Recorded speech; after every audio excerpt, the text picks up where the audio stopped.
So today's book is going to be called The Storm Book. It is written by Charlotte Zolotow, and the pictures are by Margaret Graham.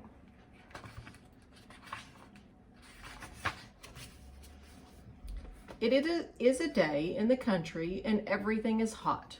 The grass looks dry and parched. The buttercups are sticky with dust. The daisy white petals look gray, and all the flowers, the rambler roses climbing up the gate.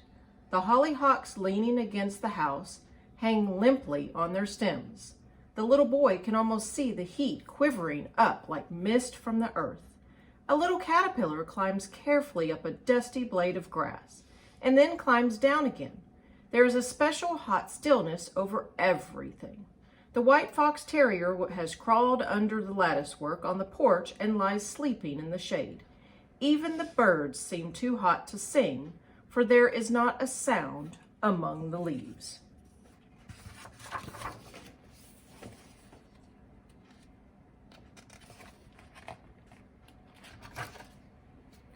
But the hazy sky begins to shift and the yellow heat turns gray. Everything is the same color, one enormous, listless gray world where not a breath stirs and the birds don't sing. There isn't the slightest motion of a branch, the slightest whisper of a breeze, and still there is something expected in the growing darkness. Something is astir, something soundless and still for which the little boy waits. He waits and he sees dark clouds beginning to form, throwing their shadow over the parched fields, moving one after another until they cover the sky and the world is black as night. A little cool wind suddenly races through the trees, sways the rambling roses, bends the daisies and buttercups, and Queen Anne's lace, and the long grass until they make a great silver sign stretch down the hill. Then it happens. Shooting through the sky like a streak of starlight comes a flash so beautiful, so fast, that the little boy barely has time to see the flowers straining into the storm wind. "Oh, Mother," he calls, "what was that?"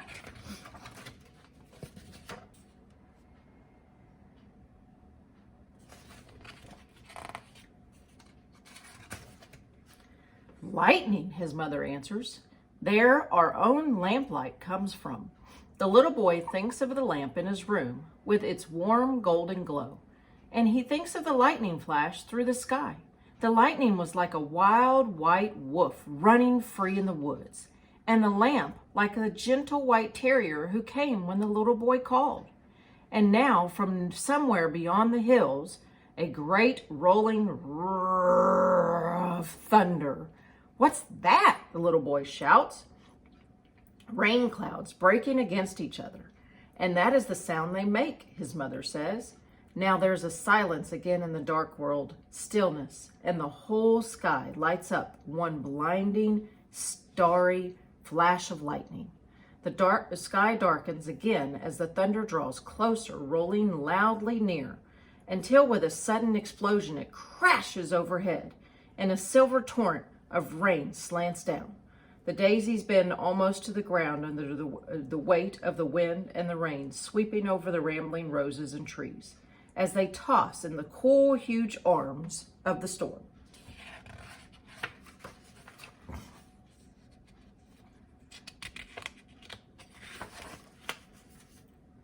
Miles away in the storm-darkened city, a young man closes his book and gets up to look out the window. Below him on the street, the lighted store windows shine in the wet sidewalks, and every flash of lightning shows people running by, newspapers over their heads or umbrellas held down in front of them to buffet the wind and the rain.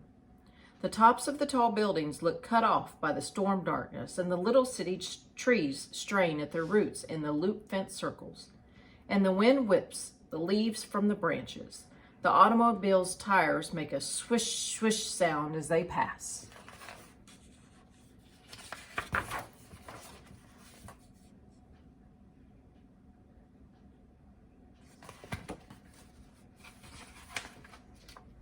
At the seashore, an old fisherman stands boot deep in the waves, and the wind and rain splatter against his oiled skin with a terrible beating sound. His face is wet with sea spray and rain. When the thunder roars, nothing else can be heard but the wild splashing of the black waves, nor the drive of the rain against the oilskin. It seems as though there is nothing in the world but the tremendous ear-splitting sound of thunder, followed by streak after streak of a cloud-rending light. Once when the lightning flashes, a little brown sandpiper skids across the sand on his way home, so swiftly that he is gone before the light leaves the sky.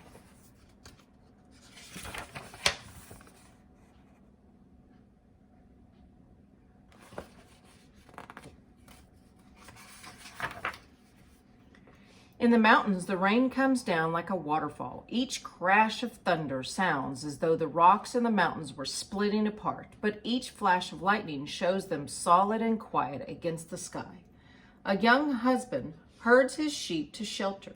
His wife looks out the window at the storm-torn hills, while their baby sleeps quietly in her arms.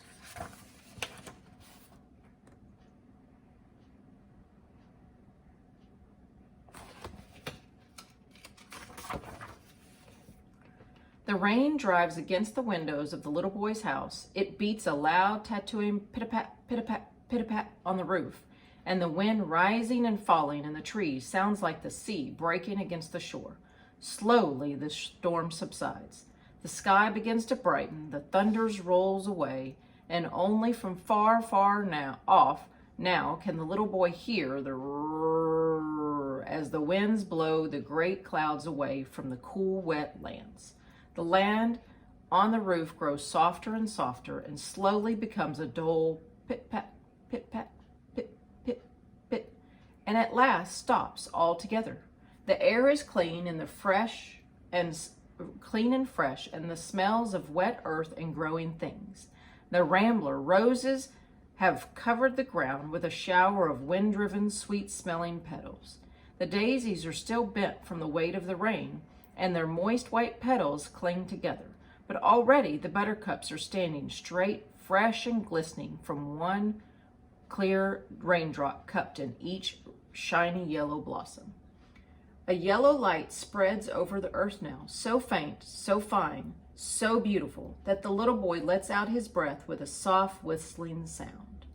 And suddenly all the birds break into song. The glistening wet trees are loud with sharp, quick twitterings and long, full-noted calls.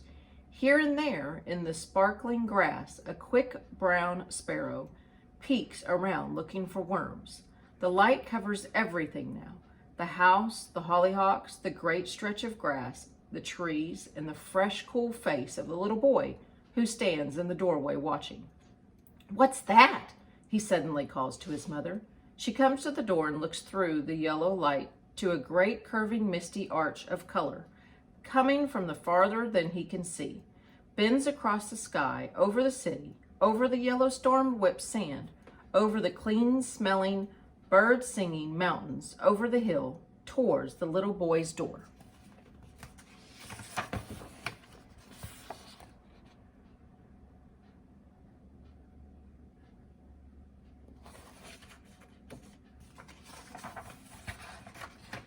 "That's the rainbow, little son," says the mother, to show the storm has passed. And she slipped her arm around him so gently he didn't even notice. And as he watched the beautiful sunlit arches over the world. The end.